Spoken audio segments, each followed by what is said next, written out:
우리가 지난 8주, 오늘까지 9주 동안 우리 주님이 산상수훈 말씀 중에서 우리 그리스도인이 이해해야 될 진정한 복의 의미를 우리가 함께 은혜를 나누고 깨달아 왔습니다.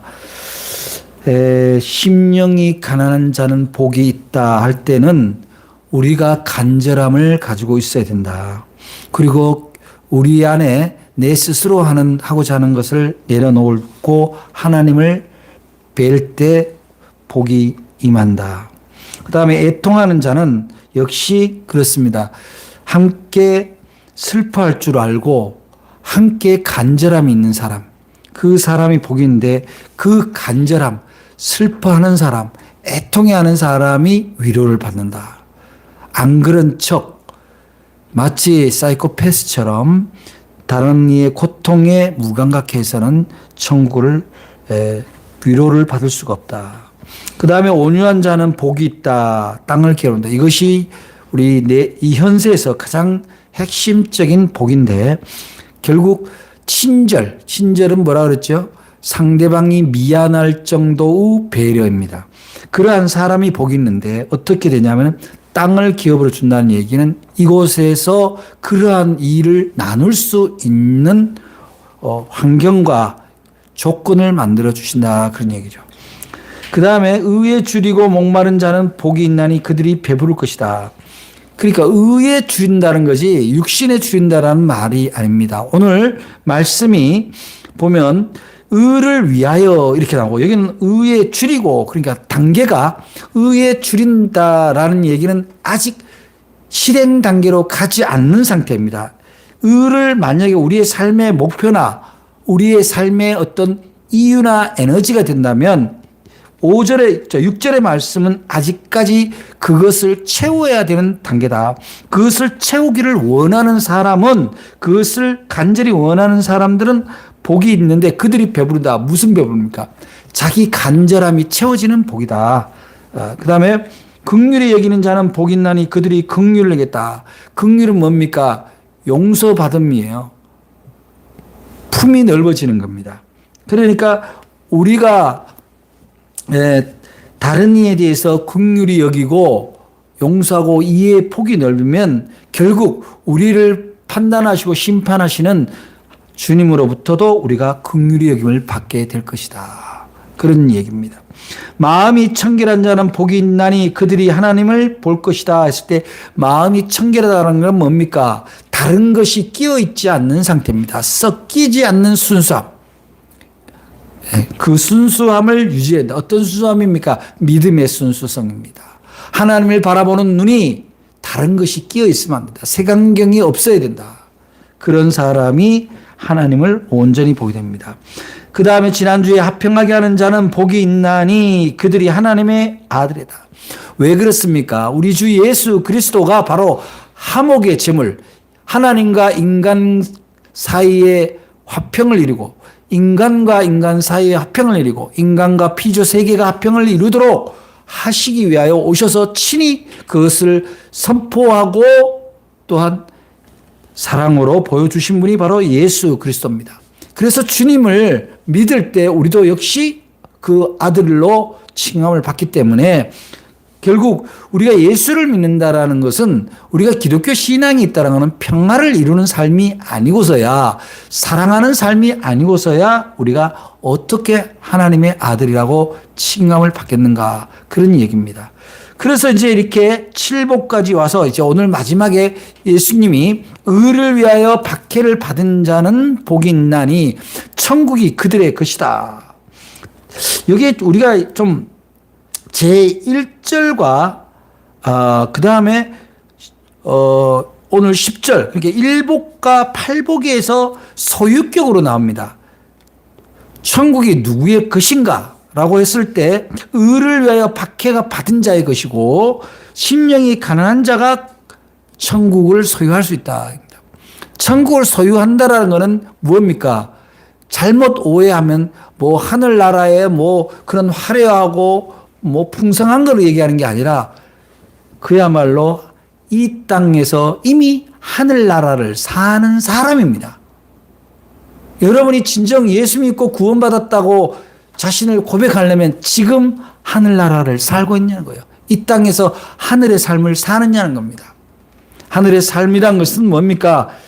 증오와 대적과 원수 갚음이 없는 상태입니다. 용서와 사랑과 평화만이 있는 것이 천국인 거죠. 그래서 오늘 팔복의 마지막 가르침은 의를 위하여 박해를 받는 자가 복이 있다. 천국이 그들의 것이다. 라고 했는데 이상하죠?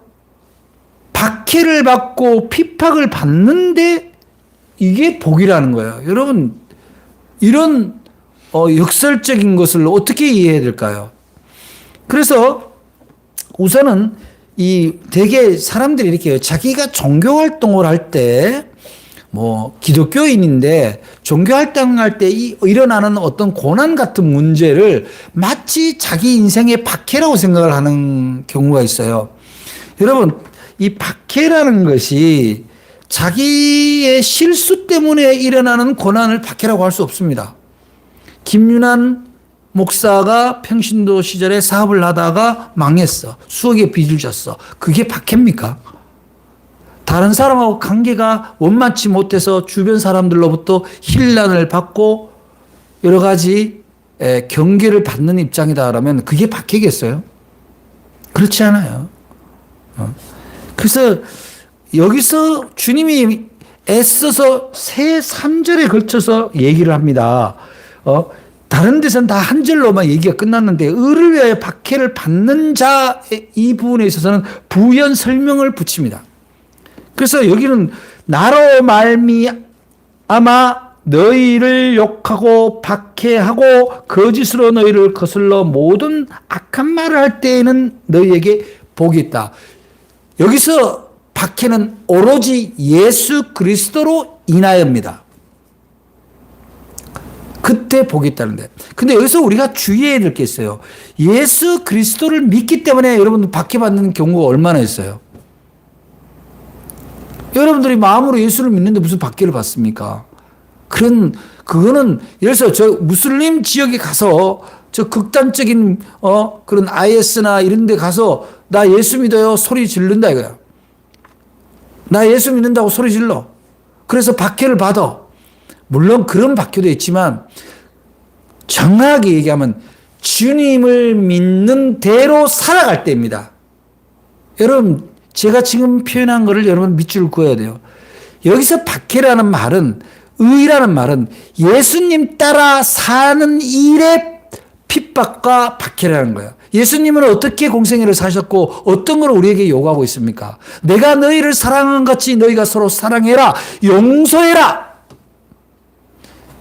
회개해라. 간단합니다. 교만하지 말라는 거예요. 그렇게 사랑하고 회개하고 용서하는 일들이요 쉽잖아요.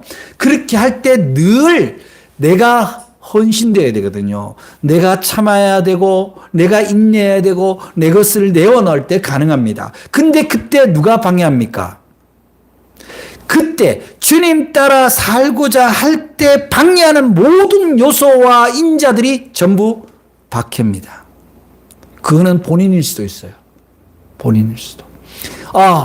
내가 오늘 우리 교회에서 이번에 전쟁 피해를 입은 어린아이를 위해서 봉헌을 한다는데 내가 좀 해야 되겠다. 아니야, 내가 지금 살기 힘들어. 아니야, 내가 다른 데 돈 써야 돼. 자, 여러분 이제 연말이 되고 전도를 해서 성탄절에 풍성한 예배를 드립시다고 할 때 나도 바빠. 이런 것들이 뭡니까? 바로 여러분 내부에 있는 방해꾼들이죠. 박해입니다. 누가 가장 박해꾼이냐? 본인이네요. 본인. 그 다음에 어떤 일입니까? 굉장히 위하는 척하면서 박해하는 사람들이 있습니다. 선한 일을 할 때는요, 꼭 이상한 소리 하는 사람이 있습니다. 야, 바빠 죽겠는데 왜 네가 그런 일을 해? 야, 다른 데 돈 쓸 일 많은데 왜 거기다 돈을 써? 저는 그런 얘기 자주 들어요. 그런데 예수님은요, 종교 행위를 추앙하는 분이 아니에요. 종교 행위는 누가 해야 되냐면은 믿음이 부족한 사람이 예배당에서 하는 거예요. 자기 신앙을 자꾸 주입을 시키고 강화시키는 일은 해야죠. 그러나 실질적으로 그것에 믿음이 강화된 그 증거는 어디서 나타납니까? 믿음이 없는 곳에서, 사랑이 없는 곳에서 나타나는 거거든요. 여러분 그렇게 살고 있어요? 여러분의 삶이 믿음이 없는 곳에 가서 믿음 있는 자의 용기를 보여주는 것이 있냐는 겁니다. 그때 용기는 뭡니까? 큰 소리로 어깨띠하고 피켓 들고 예수 믿고 구원받으세요라고 소리 지르는 일보다 더 소중한 게 뭡니까? 내 것을 내어놓으면서 도탄에 빠진 사람을 건지는 일이고 사람을 살리는 일이고 세상을 살리는 일에 내 시간의 11조, 내 건강의 11조, 내 재능의 11조를 드리고 있냐는 겁니다.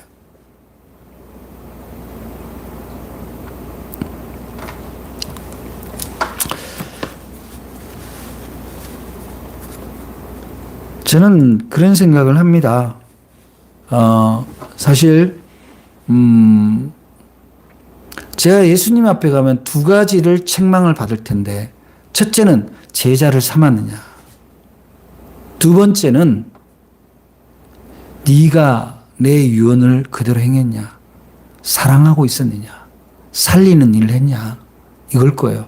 아마 너 교회 교인 몇 명이냐, 너 장로 몇 명 세웠냐, 교회 몇 평이냐, 성가대는 있냐, 이런 거 묻지 않으실 것 같아요. 그래서 저는 그 제자를 삼는 일을 이제 우리 교회에서도 열심히 해야 되겠지만, 이제 학교 강단에서 이제 여러 사람을 이제 제가 가르치고 있습니다만은, 그렇지만 이렇게 용기 있는 믿음의 삶, 왜 용기가 필요합니까? 방해하는 꾼이 있거든요. 아이고, 꼭 그거 해야 돼요. 아이고, 그걸 그렇게까지나 해야 돼요. 이런 일들이 있습니다.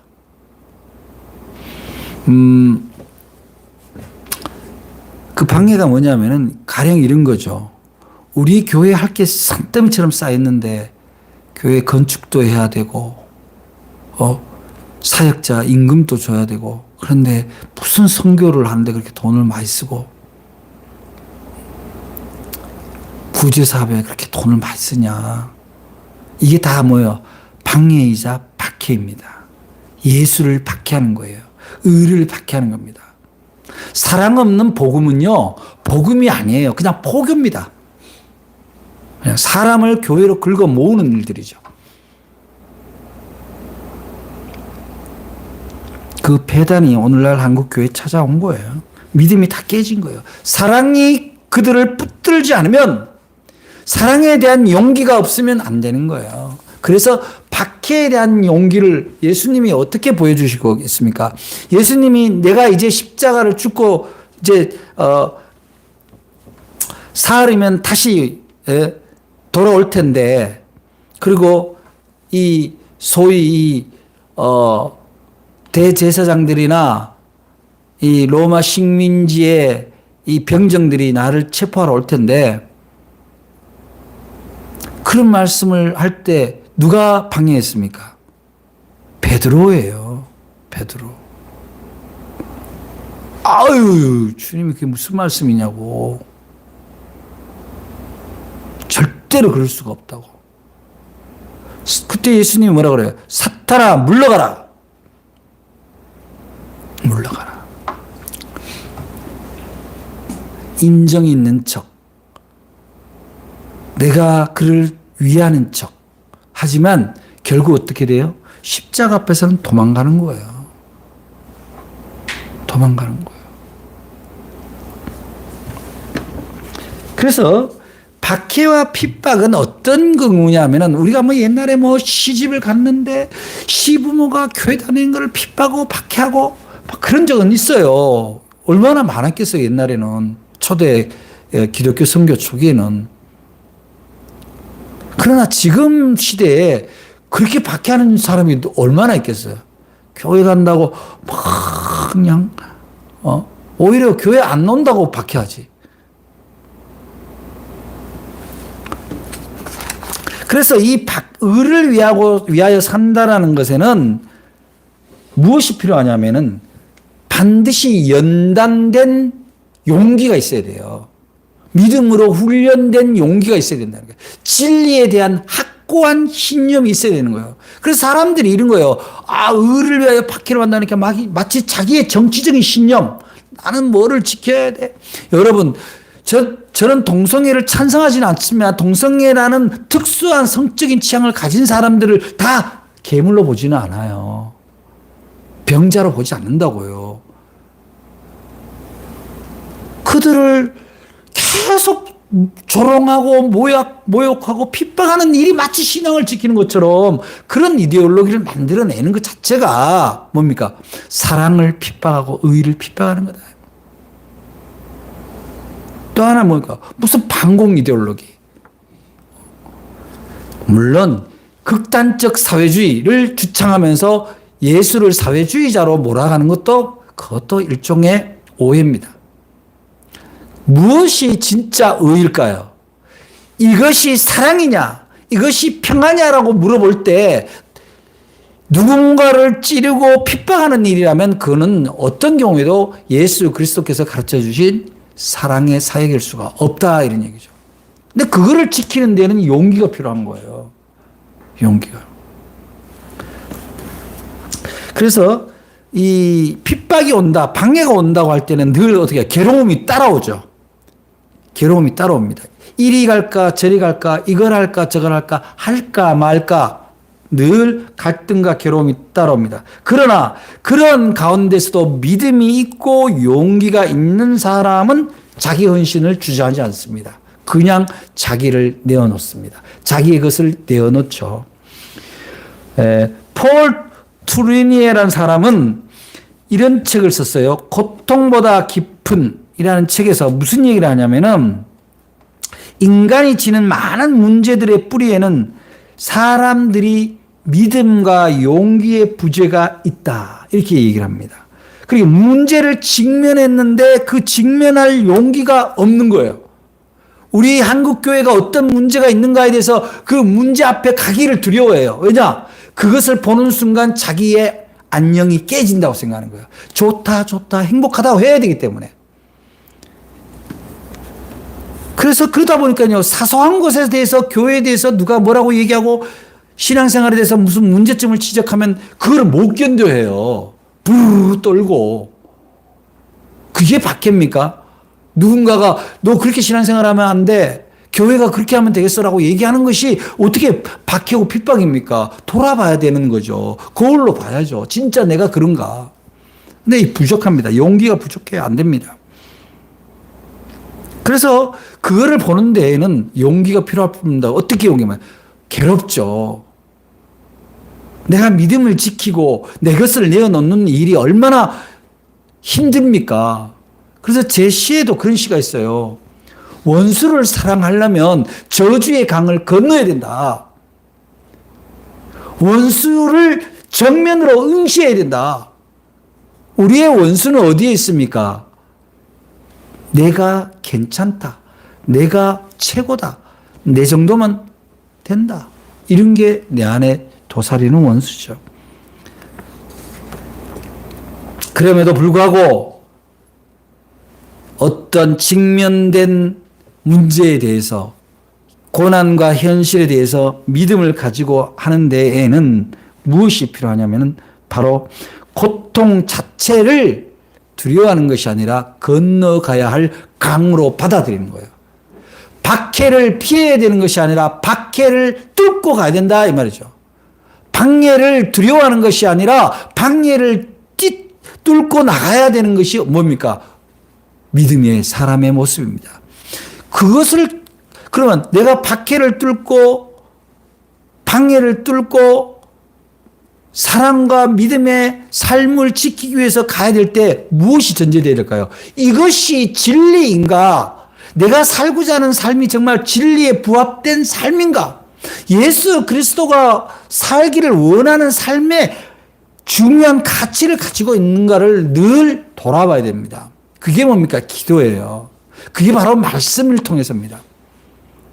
자기 경험과 자기 생각으로 아, 이거는 좋은 일이야. 아, 이건 나쁜 일이야. 이렇게 판단할 수가 없는 거죠.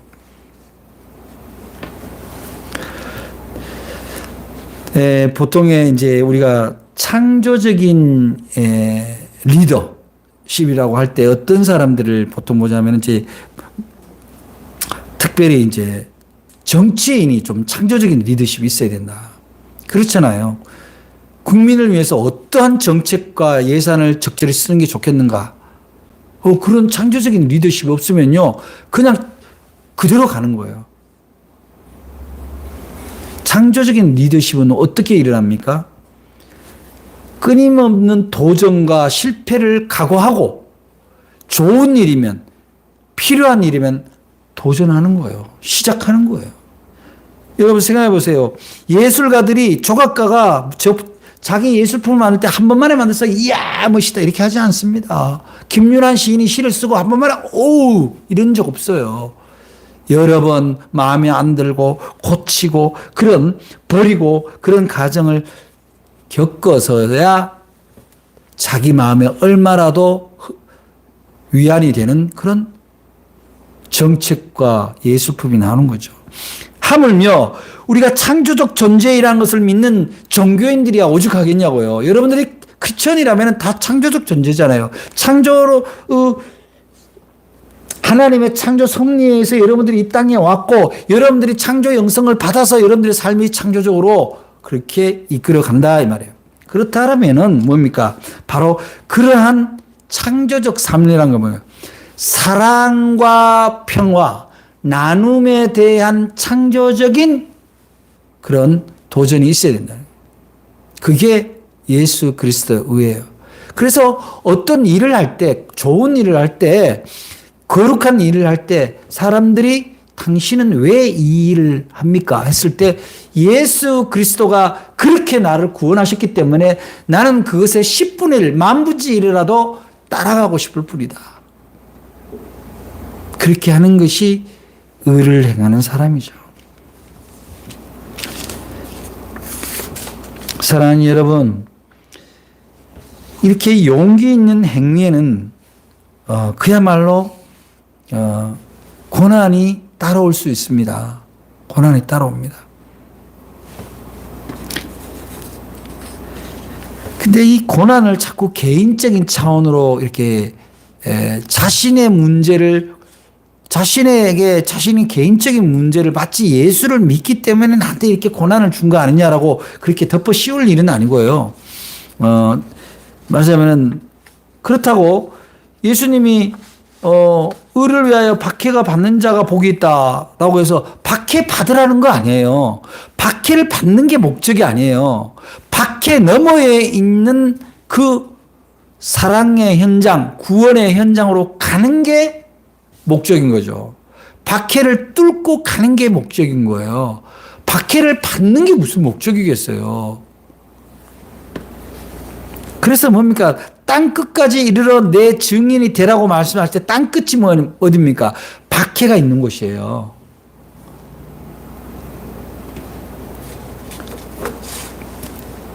예수님 말씀에는 고난에 대한 전제가 있는데 바로 의를 위한 고난이다. 의란 게 뭡니까? 바로 한문의 의자를 보면 양자 변에 나아자가 붙어 있습니다. 그분이 누구예요? 예수예요. 스스로 양이 되신 분이에요. 제물이 되신 분이에요. 바로 그분의 뜻을 위하여 예수 이름을 위해서이지만 단순히 이름을 알리는 데 그치하지 않고 작은 예수가 되기 위하여 닥치는 고난, 방해, 핍박 이런 것들을 순수하게 받아들일 수 있는 용기가 있어야 된다. 아마 지금으로부터 137년 전에 이 땅에 복음이 처음 들어왔을 때 언더우드와 아펜젤러가 인천 제물포에서 배를 내리면서 얼마나 두렵고 떨렸겠어요. 이 복음의 미개한 어둠의 민족들에게 와서 듣도 보도 못한 예수를 알리는 일이 얼마나 두렵겠어요. 그리고 그 당시에 척양하는 그런 정서가 조선에 가득 차고 있고 조선의 조정은 경계하고 있는데 그럼에도 불구하고 그는 예수 그리스도의 사랑을, 복음을 전하기 위해서 그들은 이 땅에 온 거예요. 그들이 뿌린 복음의 씨앗이 오늘날 우리가 이렇게 주님 안에서 평안을 누리고 사랑을 나누며 살 수 있는 구원을 이루게 되었다는 거예요.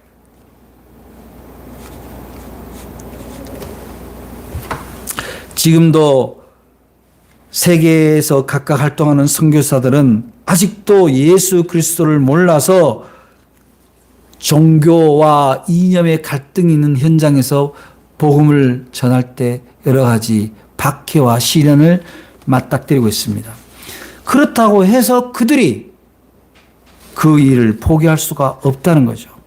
제가 지난주에 말씀드렸습니다마는 지금 전쟁이 일어나고 있는 가자 지구에 가자 YMCA라는 기독교 단체가 있습니다.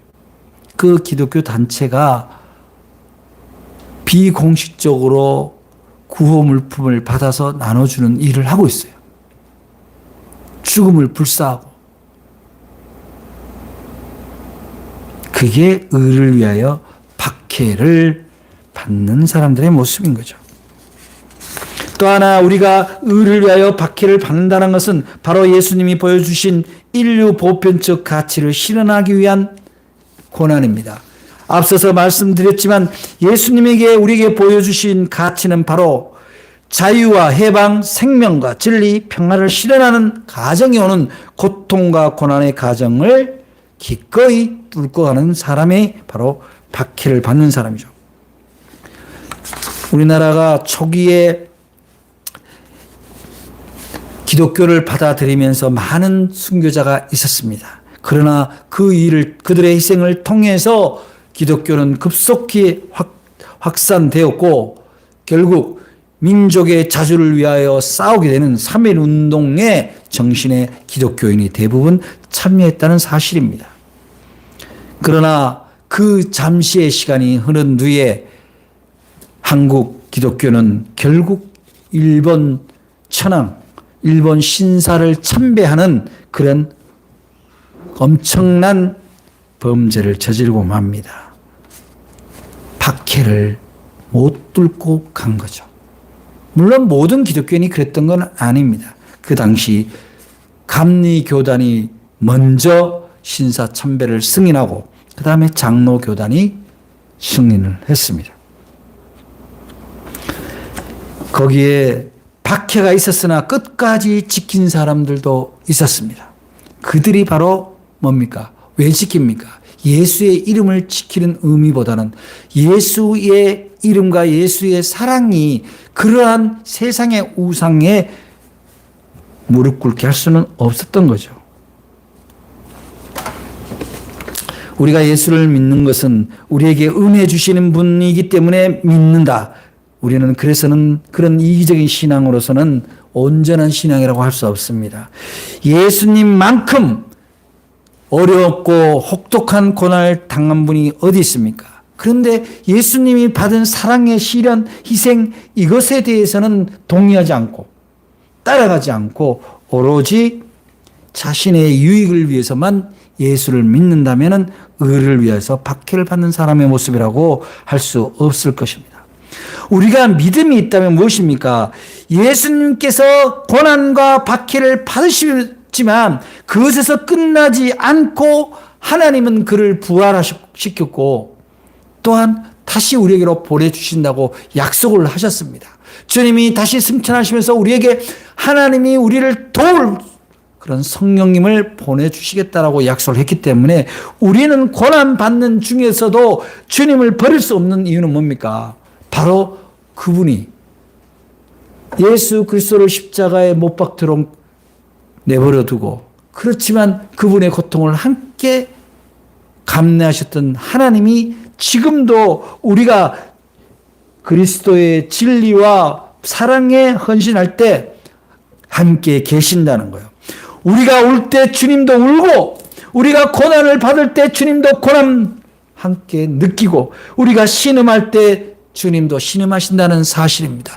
여러분이 진정한 사랑을 위해서 진정한 평화를 위해서 신음한 적이 있습니까? 복음을 위하여 여러분들이 고통받은 적이 있습니까? 무엇을 가지고 하나님 앞에 복을 구하겠습니까? 우리는 주님이 우리를 죽기까지 사랑한 그 사랑을 믿어야 합니다. 그래서 그 사랑을 우리도 따라가다가 주님이 당한 비슷한 고난이 오더라도 두려워해서는 안 되는 거예요. 주님이 우리한테 말씀하시는 거예요. 네가 울고 있느냐? 나도 울고 있다. 네가 가슴 아파하고 있느냐? 나도 가슴이 아프다. 네가 신음하고 있느냐? 나도 신음하고 있어. 왜 주님이 옆에 계신데 두려워하십니까? 왜 사랑하는 일에, 복음을 전하는 일에 망설이냐는 거예요. 왜 방해하는 사람들을 수용하고 가냐는 겁니다. 뚫고 가야죠. 해치고 나가야죠.